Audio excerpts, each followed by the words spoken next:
Hi. A film I finally caught up with, which had been very highly acclaimed earlier in the year, was Portrait of a Lady on Fire. Um, One of the most acclaimed French films of last year. It's set in the late 18th century and is about a female painter who travels to a remote island to paint the portrait for the wedding of a young woman. And when she arrives there, she finds out some of the backstory that the young woman's sister had been due to marry this wealthy Milanese man, but she had committed suicide, apparently. So the young woman has been pulled out of the convent where she'd been living and is going to be forced into the marriage herself. And as they develop a relationship and get closer and earns her trust so that she can paint her portrait, they start to become lovers. I think this film is hugely overrated. I found it to be tremendously cliched and lacking almost anything of value to say that was particularly new or original.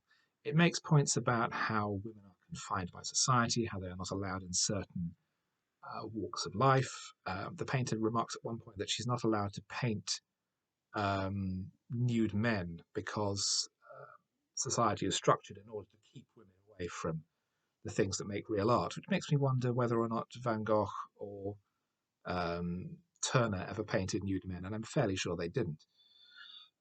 None of the characters speak in any kind of natural way. The dialogue is very pretentious and very forced. And there's a directorial decision for the film not to have any diegetic music or non diegetic music, so that any music that occurs within the film occurs within the scene itself. And this is extremely rare. The result is that the film has this very airless, closed atmosphere. Um, and it consists a lot of long, longing looks between the two women who have little in the way of chemistry. It, it just didn't say anything that groundbreaking original. Yes, women were oppressed, and yes, they still are. Yes, they are. And that's bad. But I know this already. When I watch a film like this, I expect to be told something that I don't already know, or shown something that I haven't seen before. And it did nothing of the kind.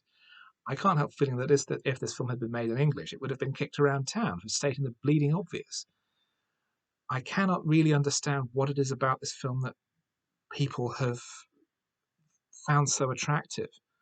I've seen it compared to Call Me by Your Name, which I found similarly totally unedifying, as saying, yeah, it's tough not being allowed to be gay. Well, yeah, I expect it is, but I can work that out on my own. I'm not an idiot. Um, so, for a film like Portrait of a Lady on Fire to spend so much time and effort saying very little of any consequence, and even then saying it in the most boring and unengaging way possible, it was a tremendous waste of time and a tremendous waste of effort. It's not the worst film I've seen this year, but it's close to those that are actively awful because this is just the world doesn't. I don't think would have been any worse off if this film hadn't been made. It adds nothing to the world of art, I don't think, and that in and of itself is quite condemnatory.